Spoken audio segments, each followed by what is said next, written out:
The 1980s were a golden era for fantasy films, with iconic hits like The Never-Ending Story and Labyrinth. But not every fantasy film from the 80s got the recognition it deserved.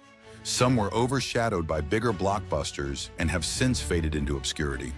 Here are 10 forgotten fantasy films from the 1980s that are actually worth revisiting. Krull might just be the ultimate 80s fantasy mashup, where cyclopses, laser-firing castles, and a glaive that somehow beats a lightsaber coexist in harmony. The film was a box office disappointment, costing $47 million, but it has since gained a cult following for its ambitious special effects and iconic weaponry. Even Liam Neeson had a small role here. Long before he was rescuing kidnapped daughters, That's the second time you've saved my life. I am Ergo. The Magnificent. Huh?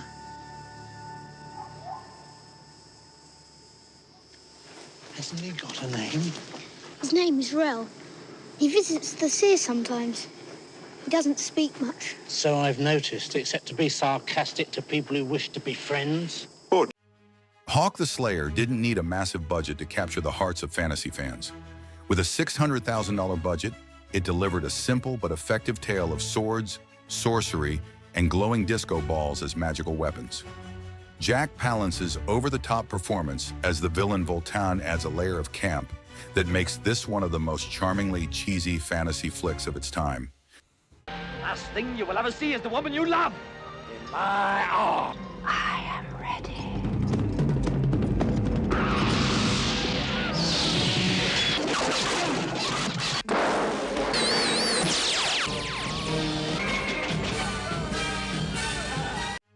Legend isn't just any fantasy film. It's a visual feast directed by Ridley Scott, featuring an almost unrecognizable Tim Curry as the embodiment of evil himself. The film's production was a challenge, with Scott famously burning down an entire set by accident. Yet it still managed to create one of the most visually stunning fantasy worlds of the decade.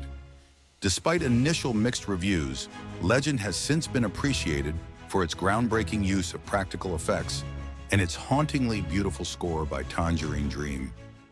What is innocence? What is purity? What is corruption? Look, ugly one-horned mule. What is evil?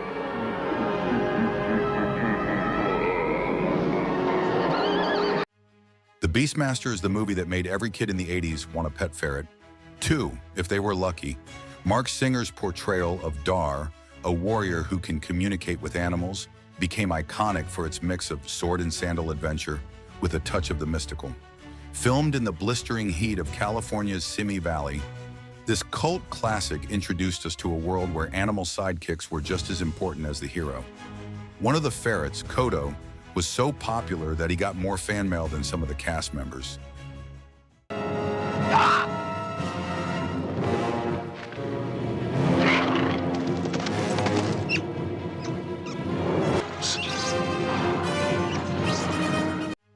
The Sword and the Sorcerer is the epitome of early 80s fantasy, featuring a triple-bladed sword that would make any medieval blacksmith scratch their head.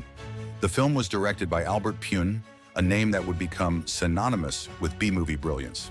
Despite its modest budget, the movie raked in over $39 million, making it one of the highest-grossing independent films of its time. The special effects may have been low budget, but the film's over-the-top action sequences and tongue-in-cheek humor earned it a permanent spot in the cult fantasy film canon. I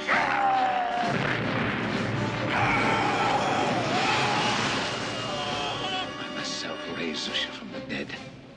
Little did I know what I let loose upon the world. Tell us where he is and save us all. Ladyhawke transported audiences to a medieval world where love was cursed by the moon and sun, but still managed to shine through in every frame. Starring Matthew Broderick, Rutger Hauer, and Michelle Pfeiffer, the film blends fantasy with a dash of romantic tragedy set against the stunning landscapes of Italy. With a budget of around $20 million, Ladyhawke wasn't just visually captivating, it also marked a high point in 80s fantasy cinema.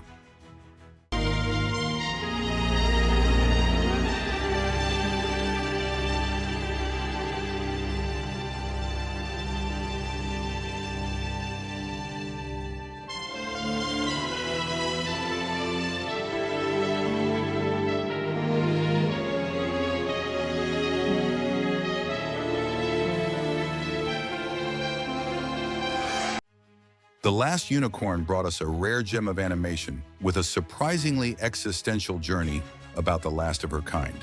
The film's hauntingly beautiful soundtrack by the band America became as iconic as the animation itself, adding a layer of melancholy to the story. Fun fact, the film was animated by Topcraft, the same Japanese studio that later became Studio Ghibli, making it a precursor to some of the most beloved anime films of all time. Magic, do as you will! Magic, do as you will!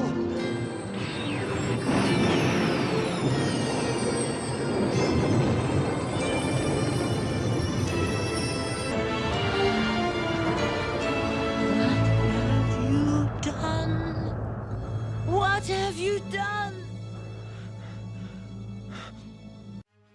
The Dark Crystal transported audiences into a meticulously crafted world of mystical creatures and dark prophecy, all brought to life through groundbreaking puppetry. Directed by Jim Henson and Frank Oz, it was a passion project that took 5 years to complete, with every single puppet and set piece handmade. Despite its darker tone, it has since become a cult classic.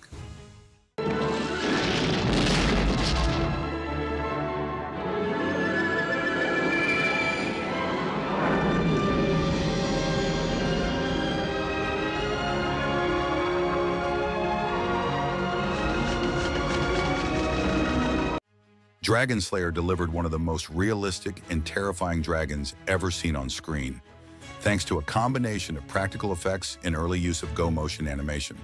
The film's innovative special effects earned it an Academy Award nomination. Proof enough that sometimes practical effects can breathe more life into fantasy than any amount of CGI.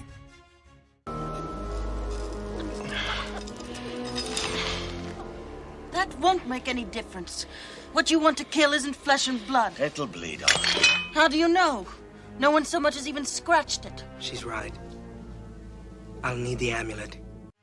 The Company of Wolves is a gothic reimagining of classic fairy tales, blending Little Red Riding Hood with a surreal exploration of fear and desire. The movie stands out for its dreamlike visual style, featuring elaborate sets and hauntingly beautiful transformations designed by special effects artist Christopher Tucker, who also worked on The Elephant Man in 1980. With Angela Lansbury leading the cast, the movie remains a unique entry in 80s cinema, offering a dark and feminist twist on familiar stories.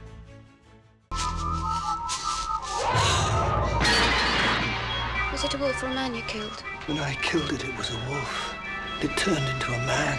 The worst kind of wolves are hairy on the inside, and when they bite you, they drag you with them to hell.